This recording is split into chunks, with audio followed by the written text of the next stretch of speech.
Hi everyone, আমি দিশা। আজ আপনার সাথে একটু রেসিপি শেয়ার করতে চলে এসেছি।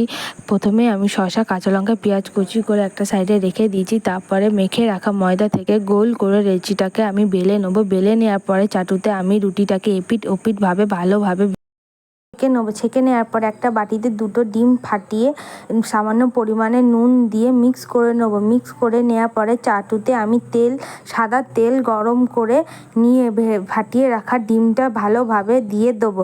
দিয়ে দেওয়ার পরে ছেঁকে রাখা রুটিটাকে আমি এখানে দিয়ে সামান্য পরিমাণে রুটিটার ওপরে সাদা তেল দিয়ে আমি রুটিটাকে উল্টিয়ে দিয়ে লালভাবে ভেজে নেবো। ভেজে নেওয়ার পরে একটা বাটিতে, একটা থালা হোক বা বাটিতে তুলে রেখে দেবো।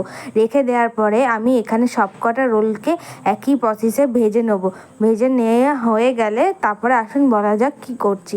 আর হ্যাঁ বন্ধুরা, আমার এই চ্যানেলটাকে ভালো লেগে থাকলে আপনারা প্লিজ লাইক অ্যান্ড সাবস্ক্রাইব করে দেবেন। তো দেখতেই পাচ্ছেন আমি আগে রোলটাকে কীভাবে করেছিলাম, এখন এই রোলটাকে আমি সেভাবেই করছি। তো এইভাবেই সবকটা রোল ভেজে নেওয়ার পরে একটা সাদা কাগজ বা আপনার এখানে যে কোনো কাগজ ব্যবহার করতে পারেন, সাদা কাগজ নিয়ে নেব। নিয়ে নেওয়ার পরে ভেজে রাখা রোলটা উপর দিয়ে শসা কুচি, পেঁয়াজ কুচি, সামান্য পরিমাণে লঙ্কা, আপনারা যে যার মতন ঝাল খাবেন, অল্প পরিমাণে বিট নুন আর উপর দিয়ে সস দিয়ে রোলটাকে আমি এখানে গোল করে একটা পাত্রতে রেখে দেবো।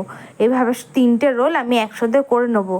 দেখতেই পাচ্ছেন আমি কীভাবে করে নিচ্ছি। করে নেওয়ার পরে একটা থালাতে আমি সবকটা রোল সাজিয়ে নেবো। দেখে নিন কেমন হয়েছে। তো আশা করি আপনাদের যদি এই চ্যানেলটা ভালো লেগে থাকে তাহলে আপনারা প্লিজ এই চ্যানেলটাকে লাইক অ্যান্ড সাবস্ক্রাইব করে দেবেন। টাটা।